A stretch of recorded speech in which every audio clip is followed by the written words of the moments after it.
Right folks, we're with Joe Fox from Summerhill. He's the local Fine Gael man. And welcome Joe, thanks very much for coming over for the chat. Thanks Damien, nice, delighted to be here. Joe, we were just speaking before we started this, you're around 13 years councillor. I'm on the council since 2011, yeah. Right. But I've been involved in politics since I was a nipper, you know. Right, so yeah. I'm originally from Killdalkey. Yeah. I went to school with your mother and your brothers. Your uncle Derek was just a year ahead of me in school in Carnile. And I suppose the Foxes and the Pratts go back generations. Your grandfather and my father would have been friends, and you know, Norman Pratt, who would have been a legend round here and round Trim and that, you know. Yeah. So that's no, I suppose it's been background. Family have been around for generations. My great-grandfather actually arrived in Beliver in 1864 as the first schoolmaster in Beliver. Oh, right. Yeah. Right, okay. He came from Trim. There was no school in Beliver before that. Yeah. I think there was a school in Corona, but there was none in Beliver. So it's the health centre now in Beliver. Right, that was the first school. Yeah. First national school. He arrived from Trim in 1864 as the schoolmaster, and his wages, just as a matter of interest, was £35 a year. Right. He had an assistant. Good money at the time, yeah. Miss Chute, he had an assistant called Miss Chute, and she was on £21 a year. So we're in Beliver then ever since. And I was always involved in sort of my great grandfather was a councillor, and my grandfather was a councillor. He skipped it. My father didn't bother with it. He was still interested in politics, but then we grew up in a sort of a political house. Was always discussed, and we would have been involved. It'd be like we grew up in a house where it was, machinery and all that sort of stuff. Yeah. So that was what was on the table. And, fixing machines and not giving out. You know. Your dad Dermot was a friend of mine as well. You know. So I remember him talking about you there as well. Yeah. So what was your? I know apart from your family and stuff like that, and it's very easy to get drawn into a family situation, same as I got, you know. Yeah.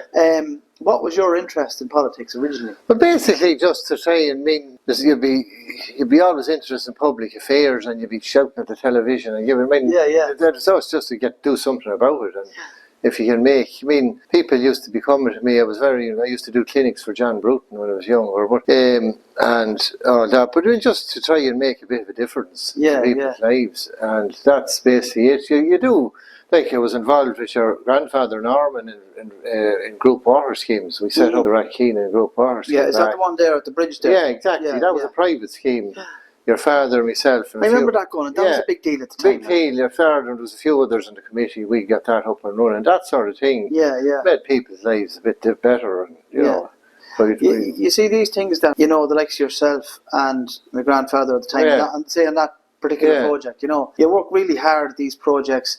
And then, you move on to another project or whatever it is. And you're continually trying to make the place that little bit better. As much as you can for the local community. I follow you there on the social media and stuff like that. And you're constantly out and about. And, Emma had said to me, my partner, she'd said, Joe's, he's everywhere and everywhere all at the same time, But you seem to be do you get much time for yourself? Oh, we look at I suppose my family are here now with two sons, one of them both grown up, and we look at your whole life is revolved around sort of politics and sort of organisations, and we're involved in GA and farming and stuff like that. So that's an integral part of your life now. Time for yourself, I suppose. You do read a bit and that, and walk and different things, and do a bit of farming and that. But time for yourself, I suppose.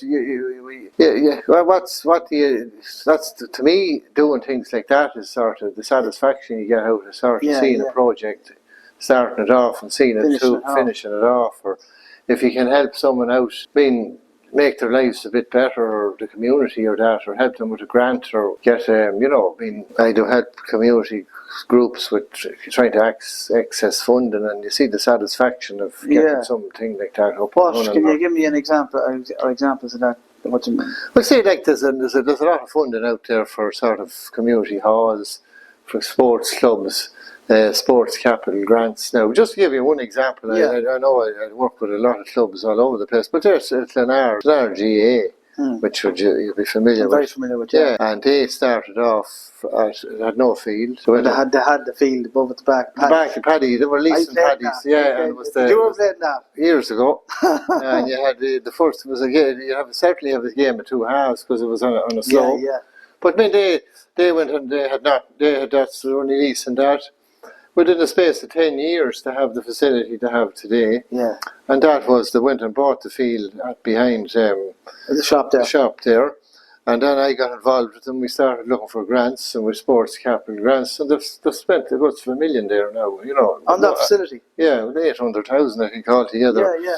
And a lot of that was, more than half of that came through grants, the fundraise for the rest of it. But it's a satisfaction of seeing that project to fruition. Now, there was a great committee there. I was only one of the people involved in it, helping them out and getting, and trying to push them in the right direction. But that type of thing, there's a great satisfaction in seeing that. All you do is try and help people help themselves. I can give you a bit of direct feedback on that now as well, because I was one of the coaches with Boards Mill there up to about a year ago, and I'm still kind of a little bit involved.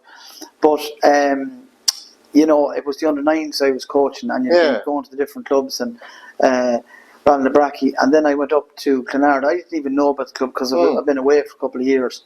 And the last place, when I taught Clonard, I thought, Jenny Mac, this is going to be the place above at the back of Paddy's. Yeah. That old place, Yeah. And the next thing we came up to this place, and I'm sure it's the best of a field. Yeah. But what's got out of that is the enjoyment of the young people that I could see firsthand. Yeah. Being able to go up there, run around the place, and then now they're too young to really appreciate all the work that went into it.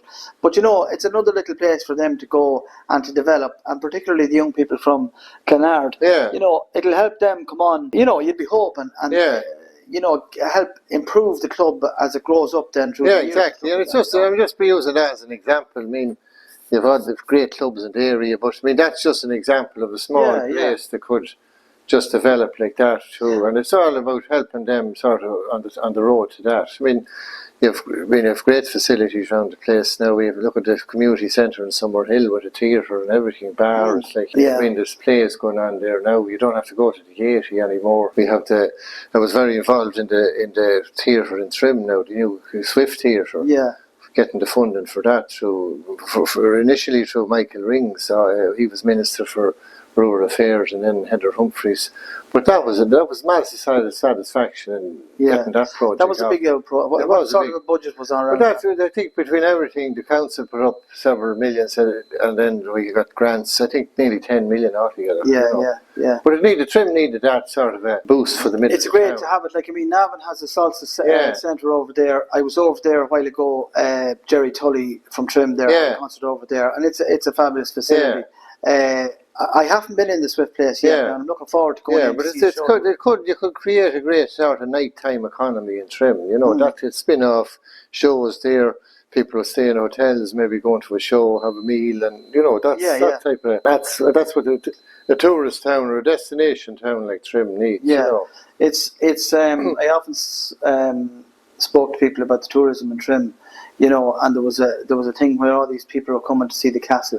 Come in and see the castle. Then they're gone. Yeah. You need them to come to Trim as a sort of a venue. Now everyone is interested in the castle, so you need other sort of stuff. You need sort of more shops in it.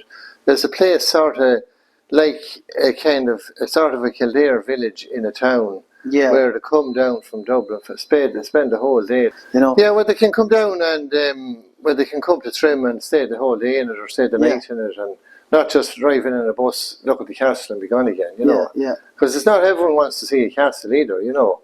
Yeah. So I mean, if you have a nice sort of ambience around the town and nice little shops and coffee shops and the theatre and all that sort of thing, that's. Trim is one of my favourite places to my daughters too, and whenever I get a bit of time at all, I love to go into Trim if we get the good weather. Yeah, exactly. And we get on the bike and we go around the place and we look at the stuff.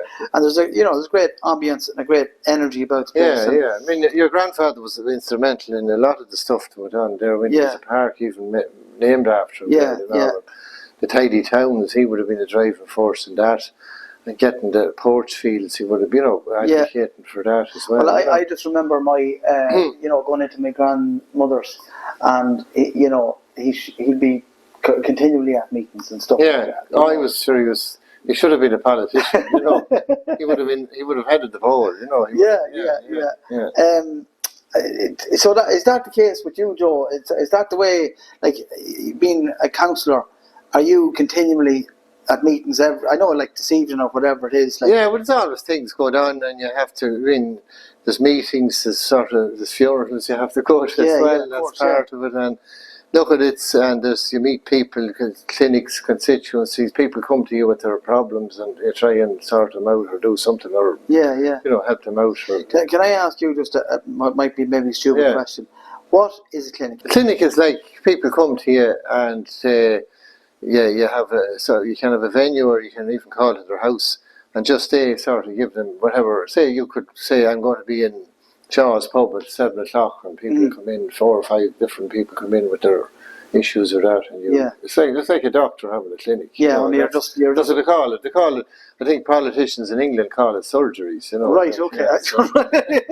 We're not doing operations. We're not giving out drugs or anything like that. But that's just the term. Yeah. I think the first one I think John Bruton was the first to start. Politicians before this were kind of remote a bit and didn't sort of do this. But I think John Bruton was the first back when he was elected in 1969 first. He put ads in the Chronicle to say, I'll be in Beliver at 7 o'clock and Clonard at 8 o'clock, and I'll be in Longwood at 9 o'clock, and people came and with their issues. So you go in then to wherever that place was with your issues. Yeah, but that's not as much. I mean, most people can contact you now with social media now. It's mobile, it's email, it's texting, it's WhatsApp, and you just arrange to meet them that way. Then, you know.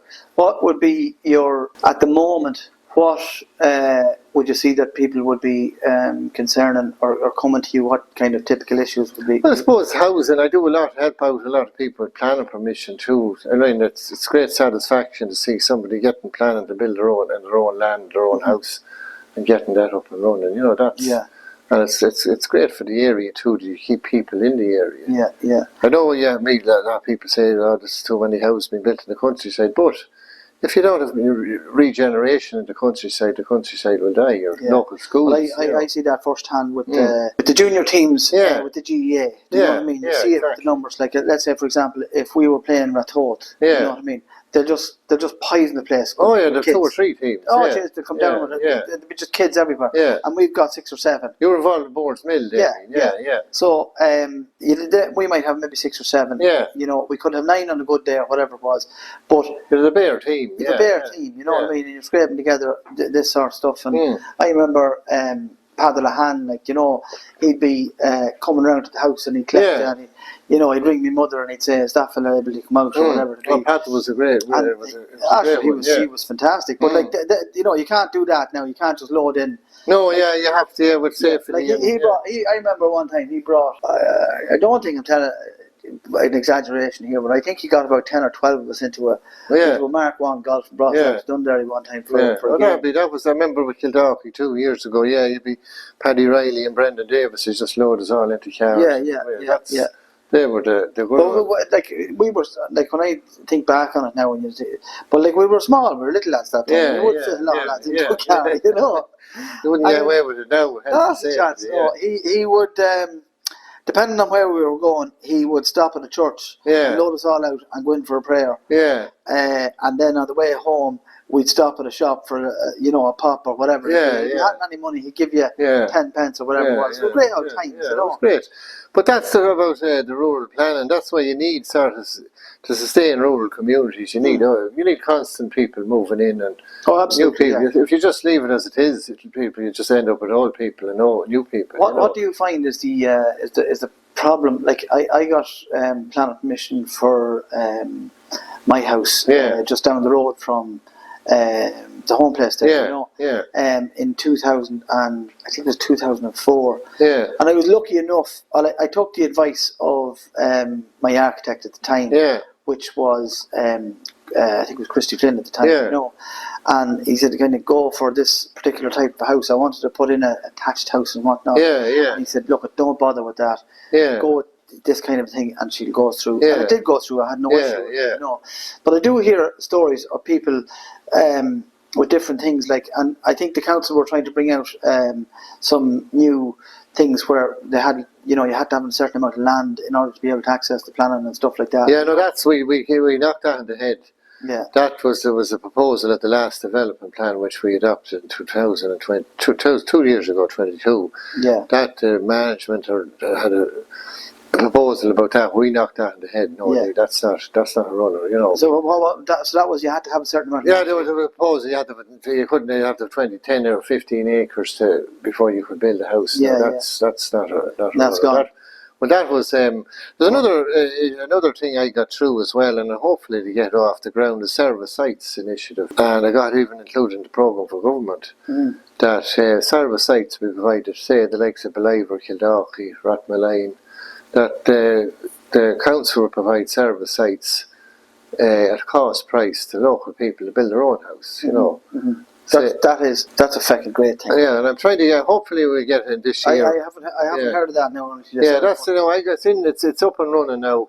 I'm trying to get a few pilot schemes going in some of the villages, and the idea is that now we just have to get through the Department of Housing. The bureaucracy. The bureaucracy, but there's funding there. There's actually 50 million allocated in last year's budget for us. But I think it would make a big difference. That'd be phenomenal. People could buy that have a service site connected to sewerage and all, and they could build their own house on it. You know, the only cost they only have to pay for the cost of the land. You know. There was a section of Manorans that was like that. That type. I'm right. That sort of a scheme. And I think you need them in every village. And even you could even create small villages in the likes of Boars Mill. Around them things. Like that, likes of Boars Mill, you could create a village there, Cool and outside Summerhill. You could create a new village there. You know. I think Boars Mill is definitely on the borderline of coming to that stage where, you know, a kind of a village facility might be very handy. Exactly. Hamlet type. And that's something. Hopefully, I'll get that over the line in the next year or two. If I get re-elected. What do you think about? Like, I suppose you've been elected now. What would it be? Would it be 3 times? Yeah, we're on my 3rd time now. Yeah, I was co-opted the first time at 3 years. Then I had the election 14 and then 19 and then this time. Yeah. What was it? Were you nervous running the first time? You'd be always nervous, Remember, John Bruton used to tell me he didn't like elections because they turned him into a beast. He wasn't. He went, but I mean, it's a necessity anyway. Necessity, but I mean, you look at it's like you're in a race. It's like the Grand National. You get up and you just try and jump the fences as they come along, and hopefully you get over the line at the end. You know, it's it can be nerve-wracking. I'm at it since I was a child anyway. So I've been around elections, and my father went with him to meetings and all that. So you kind of knew if you weren't into it just raw, I suppose it would be. No, it is. No, the night before an election, now it would be a bit wondering. I suppose it's like somebody might say something to you that might knock you off. But it's like having like most people are in a job and that's it, grand. But you have every 5 years you get a review on this, and it's either if you don't. But it's a performance review, really, isn't it? It's a performance. It is. No. And then you're at the mercy. Then there could be national swings of the party you're with could fall out of favour, and then you could be just a victim of that tide as well. You know.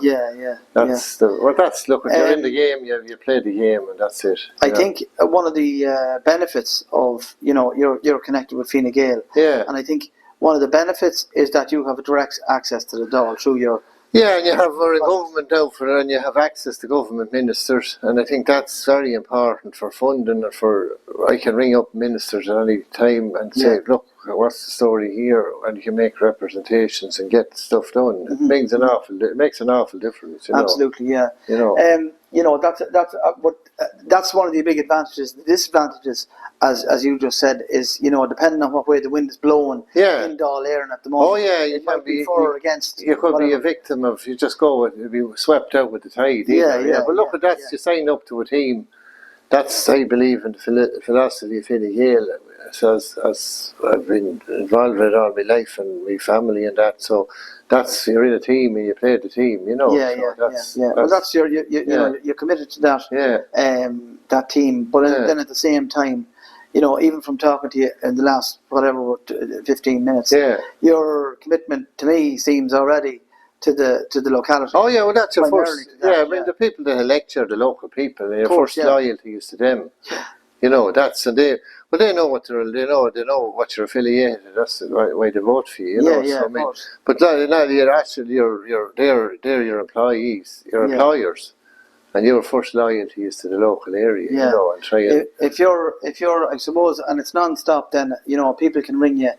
I'd imagine they could ring you at any time. Oh yeah, well that's look, that's you try and get back to everybody. Yeah, you try and get back. I mean, a lot of the time you can't do anything for somebody. You might just look at even you try your best to do what you can for them. You know, that's what it's all about. One of the local things here with us is the and I saw you were quite active with it there over the last while, is the reopening of the railway section. Oh, the railway, that's the summer. I started that a few years ago now. The Hilldown railway station. Hilldown railway station. And I've got it included in the development plan. Yeah. It's a part, and it's the official policy now in Meath County Council that the station be open in the Hilldown and a park and ride. It's going to happen, is it? No, well, it will happen. It's just a matter of time. We just have to keep lobbying for it.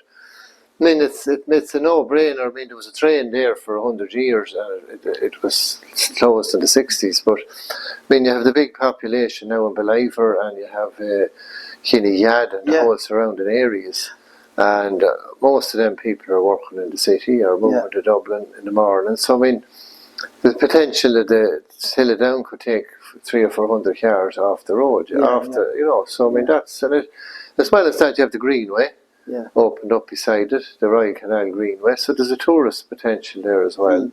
And there's no train station between Enfield and Mullingar. Yeah, you know, so it's the only one. And we're hearing a lot of talk about the railway to Navan, but we have a train. All we wanted is the station. It's wanted to stop.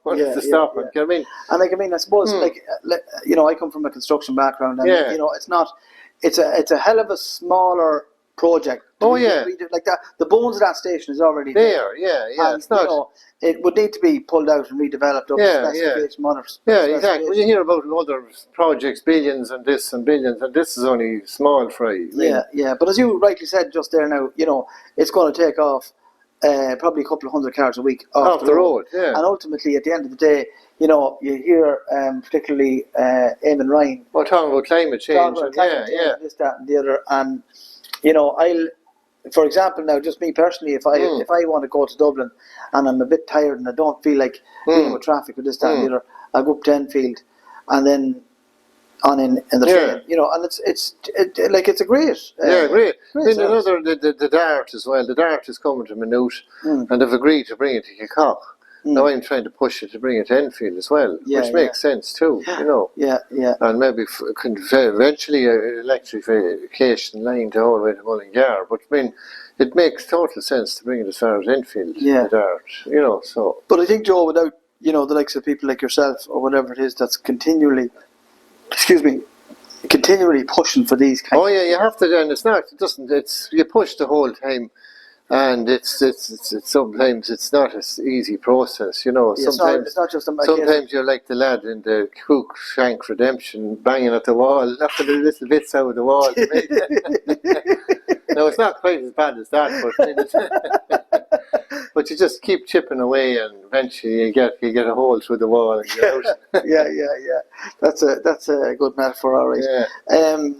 But so when you're talking to the powers that be, say whether it be the council or whatever it is, do you get, what kind of a response do you get? Now I suppose they're used to you at this stage. You're nearly, you could say, a kind of a veteran at this stage.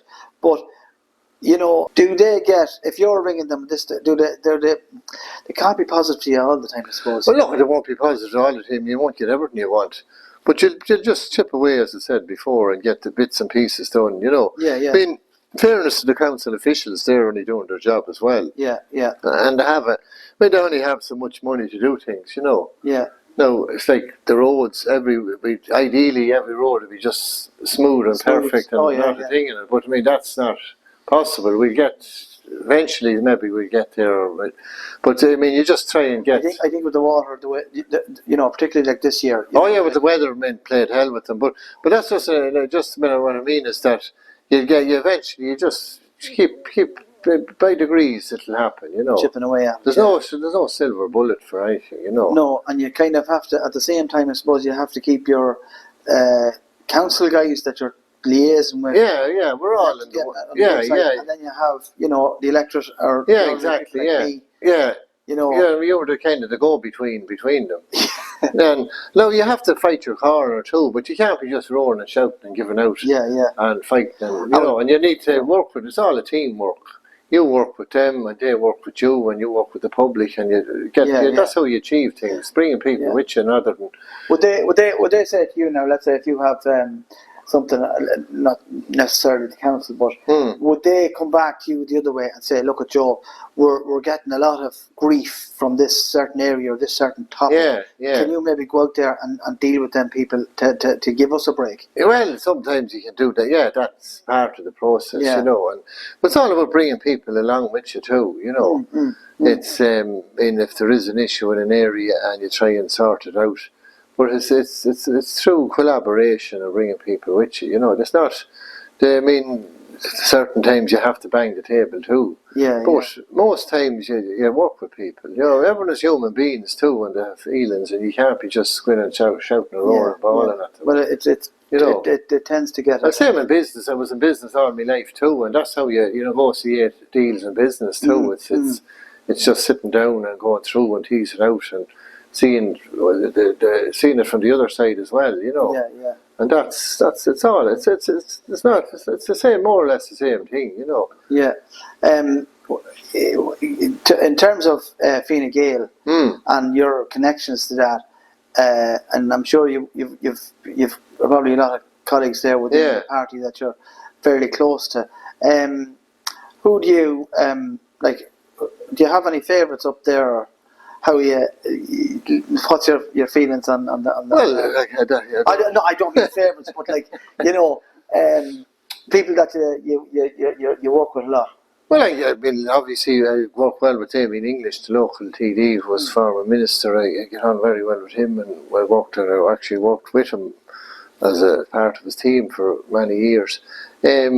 I get on very well with the new Taoiseach, Simon Harris. I've known him for many years as well. And I get on well with nearly them all, But there's no politics is a peculiar business, and political friends are sort of, I suppose, and politicians, if they listen to this, will know what I mean. Sort of political friends are. I think John Bruton said that when he left politics. A lot of us who thought, there were more acquaintances than friends, but we're all kind of part of a team, It's not, I suppose Andy Kenny said the minute he stopped being Taoiseach, the phone stopped ringing and nobody wanted to know him, But that's the nature of the game,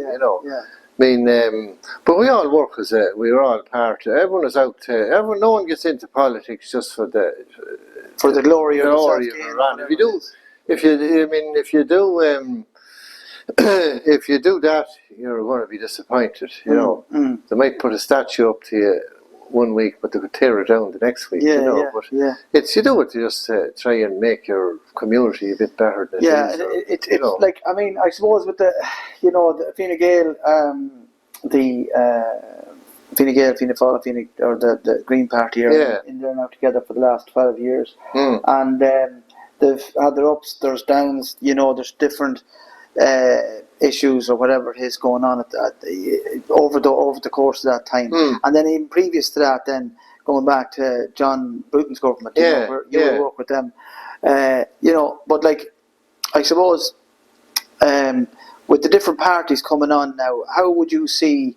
The likes of the opposition and stuff like that having an effect on the. Yeah, it's probably more fragmented now. You have more parties now. Before this, you had Fine Gael, Fianna Fáil, and you had Labour.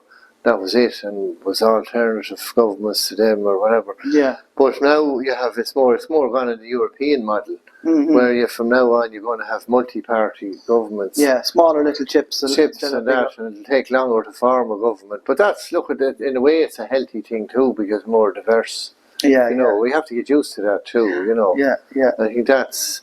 You won't have even 2 parties, 3, you might have 4 or 5 parties in the government. Yeah, but that's the norm in Europe now, you know. Yeah. Out and takes them 6 months in Holland or Belgium to form a government. But I mean, they're all prosperous, stable economies, and you know, it doesn't. There's a lot of there's a few of them that I follow on the social media that's in the European government, and you know, I suppose the one that would be one of the guys that would be familiar, or I suppose over the last couple of years, would be you know, the Ming Flanagan. Yeah. You know, and he would be kind of familiar for some of the little political stunts that he did over the years. You know, and then you have Mick Wallace and Claire Daly. You know, who you know, they're all kind of shouting for this and shouting for that and doing their best, I suppose. As well, you know? I suppose that with the Fine Gael, who have they going for Europe this year? Well, we have in this area you've Nina Carberry and Nina Carberry, Maria Walsh in the west. Right, two candidates. Yeah, and we're part of the European People's Party, Christian Democrats in the European, which is the biggest party in the European Parliament. So we have massive clout there, you know. Yeah. I think 7 or 8 of the Prime Ministers of Europe are members of our party, you know. So, and then I know Simon was over there. Was it yesterday? Yeah. So I mean that's a massive plus as well, that you have access to them, and I think that's showed through in Brexit. That we had very powerful friends in Europe, you know, as being part of that group. Michel Barnier, who was the chief negotiator, was a member of the European People's Party. Ursula von der Leyen, who's the Commission President, is in that party as well, you know. Angela Merkel was in that party, you know. So I mean, it's one of the most powerful groups in the Parliament. Yeah, it trickles right up to the top. How do you? I know Simon Harris seems to have been nearly thrown in at the deep end. You know, I suppose. Look at it. How do you think he's a big job? I think to jump. It's a tough job, and it's not easy. And you know, he's trying to manage then a 3-party coalition. You know, as well. And there's a lot of resistance going in as well, I think. Yeah, well, then look, somebody people want an election and all. Sinn Féin were saying he should have an election, but that's the system that's there. The Dáil elects the Taoiseach, you know. But I think he'd do a good job. He's enthusiastic, he's young. And I think it was, in a way, Leo Varadkar did a good thing. He left. I mean, most politicians have to be pulled out, dragging and screaming, you know. They don't stay too long. I think you have to, it's a measure of a man that knows when to go, you know. And you give. A lot of people would have been doing an awful lot of giving out about Leo Varadkar over the last while. But I think, for me, personally, he left on a very good note. He did, in what he said over in Washington. Yeah, exactly. And when I watched that, I said to myself, he couldn't have done it. He couldn't have said it better. You know. Well, and you know, it needed to be said. And even what he said now, I can see through social media and stuff like that. That is still echoing around. It is, I mean, I think it's a new way of doing things. You know, this thing is staying too long, and you know, just been dragged out of the place, then creaking and screaming. You know, I mean, it's like a football team. You have to renew the whole time. It's and then look at he brought us through Brexit, which is a massive thing. Everyone thought that would be a disaster. We sailed through that. COVID then, which was we came through COVID better than most countries, you know. Everyone was looked after, businesses was looked after, individuals looked after, you know, and we got through the whole thing and out the other end, you know. Yeah, it went fairly okay overall. They're talking now about you know, another big issue then as well is the border poll coming up as well.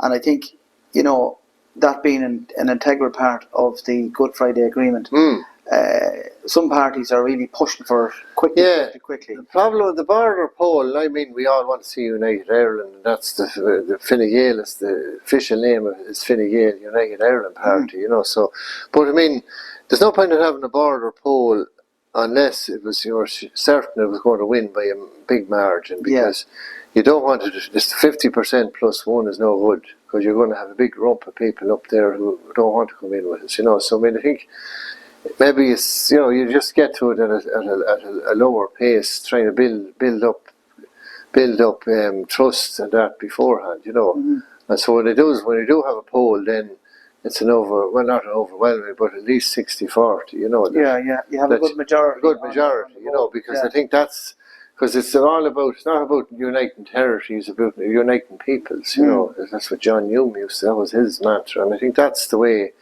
I think there's a lot of work to be done up there yet.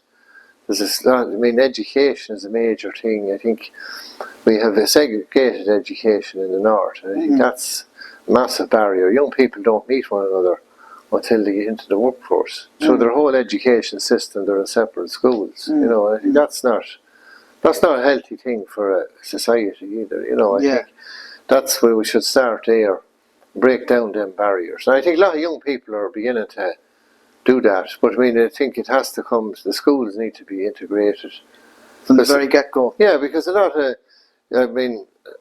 of young Catholics and Protestants don't meet one another until they actually end up in third level. You know. And I think that's because they're playing different sports, they're going to different schools. I think we're down here, we're a big melting pot, everyone is sort of... It doesn't make any difference. What you are, nobody knows who we are. But I think that's the key to it all. Getting people to integrate, and not just, you know, if you were segregated, you'd be suspicious of the other crowd. Of course you would, Even when we were in primary school, like if somebody came from Boardsmill, somebody came in out from Trim, like you'd be like, oh Jesus. You know, never mind if they were Protestant, like from whatever. From Trim, So it's all about trust and building bridges, and that's. I mean, you can see. I mean, the Good Friday Agreement was a massive achievement, but that's only the first step. But I think it's all about building the trust between the communities. You know, you still have that sort of them and us thing.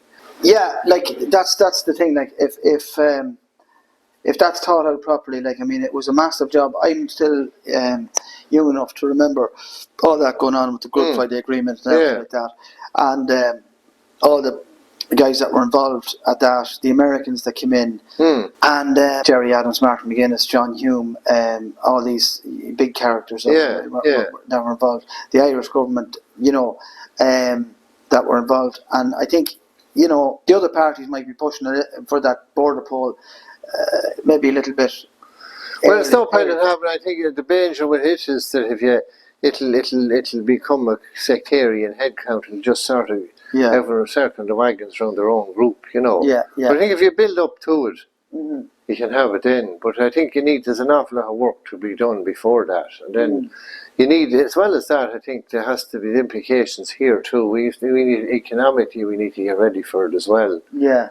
I hear some kind of estimates on the cost that they bear to the state of billions and that. You know, integrating and stuff like that.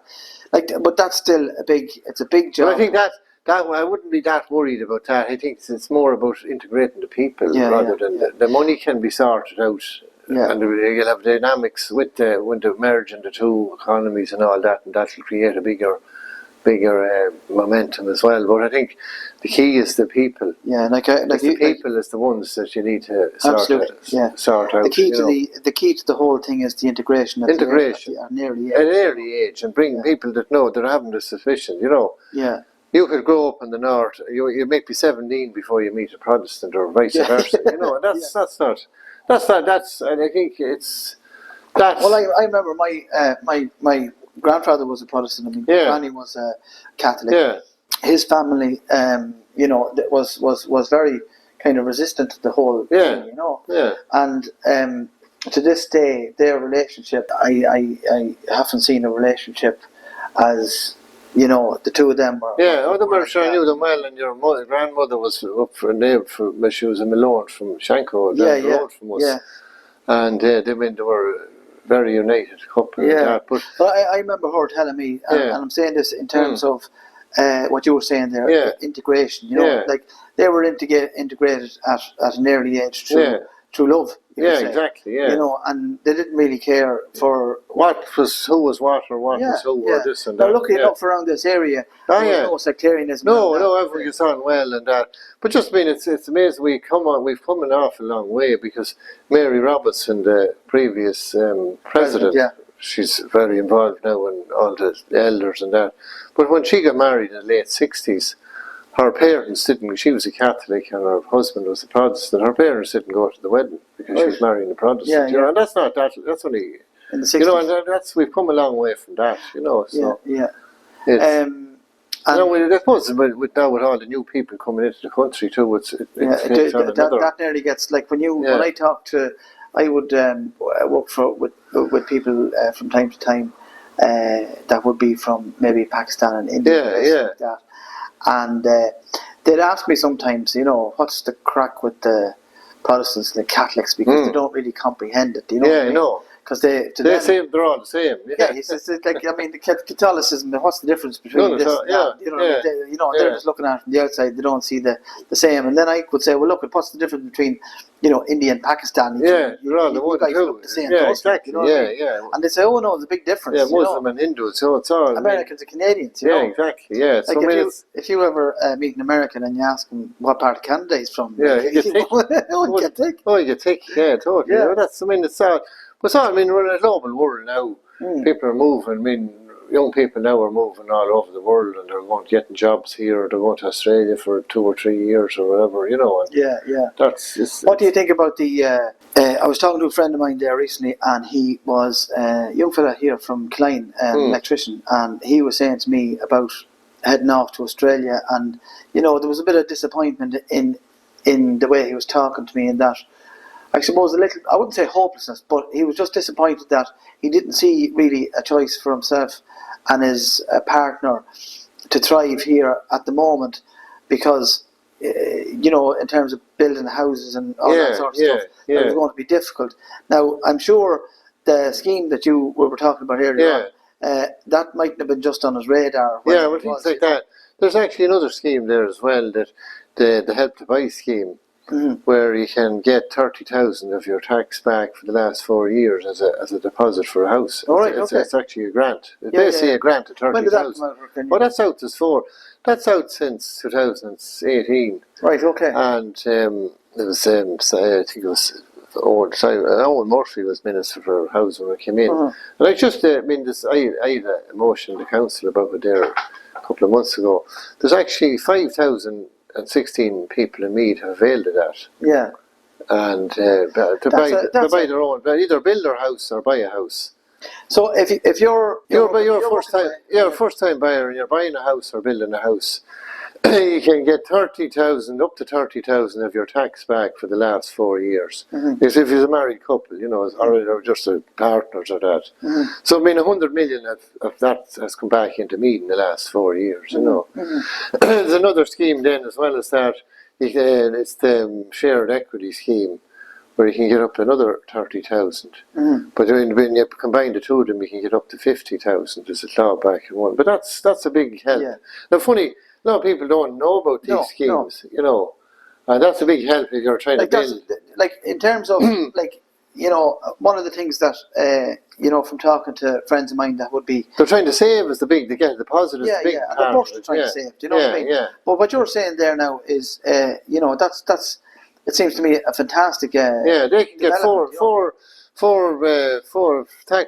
years of their tax back as towards a deposit, you know. But even starting off at the very early stage, you know, like if I was with, you know, myself and my partner, I was saying, where are we going to get a deposit? And then, you know, let's say we can go online and find out about that, or we can give you a ring. And say, Exactly.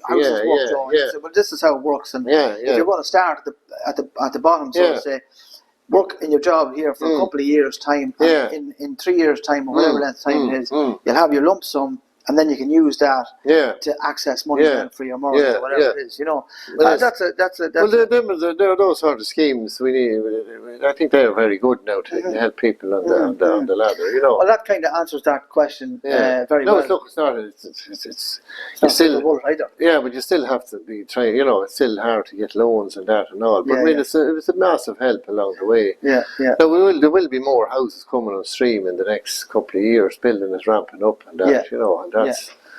That, but it's people know it, and the rents are so high. Then it's so hard to save as well. You know, that's like you would have seen it over the years now, where the rent situation has, it's after just going to the moon, really. Yeah.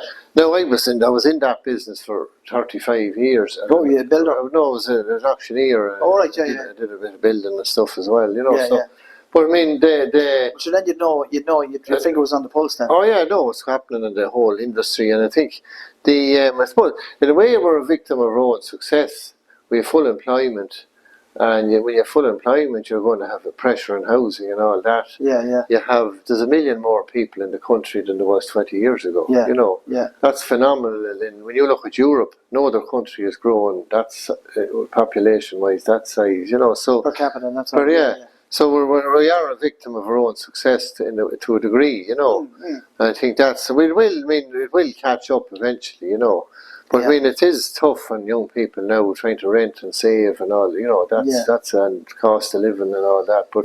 But we still, when you look around the world, isn't it? We're one of the best countries in the world to live in. When you do look at it. I'd often say that. I travelled a good bit over the last 20 years, different countries and worked in different places and whatnot.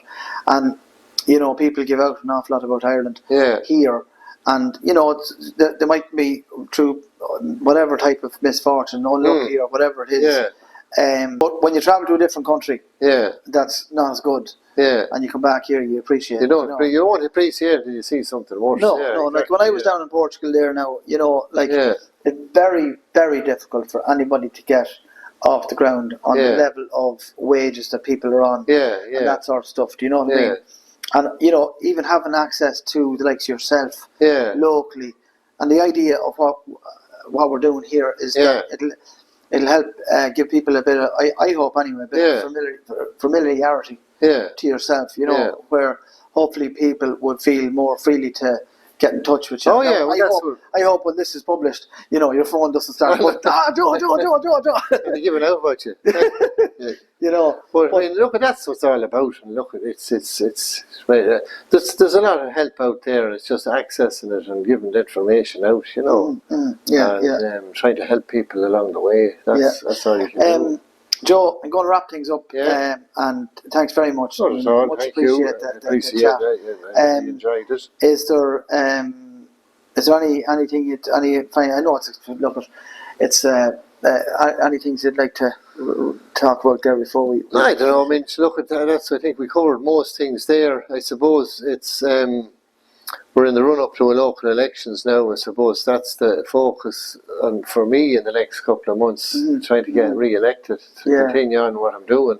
And sure, hopefully people will have their faith in me, what I did over the last few years, and give me another chance for another while anyway. You know. So. Well, I think that given your track record, and you know, from what, like, I wouldn't know you. I'm glad to meet you meet you tonight and that, but like from what bit of research, and I'll be following you on Facebook, you know, like you're very active and it's great. And even for me, having this chat with you, you know what I mean.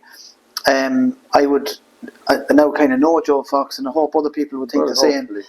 That they can, you know, feel free to give you a call, and maybe you can help them out wherever it is along the line. We'll do our best. We can't promise anything. How was the campaigning going so far? That's going well. I mean, the weather wasn't great now for the last, and the evenings are getting longer now, and more bright evenings. You'll be able to meet more people, you know.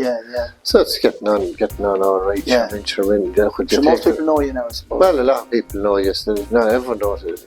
you don't need everyone to vote for you. You know that's. But anyway, you need enough. But I mean, look, I do enjoy it. I enjoy meeting people and just seeing their, I mean, if not one will give out to you, but sure, that's part and part. That's part of it. Sure, I mean, they want someone to talk to as well too. Like if you had a lovely day every day, you wouldn't appreciate it. But I mean, that's part of it. And look, everyone is courteous, and I enjoy it anyway. So that's hopefully we'll get back there for another few years. Yeah. Well, look, at the best luck to you, Joe, and thanks very much again. Thank you. Grand. Fair play to you. Grand. Right, Amy. Thank you.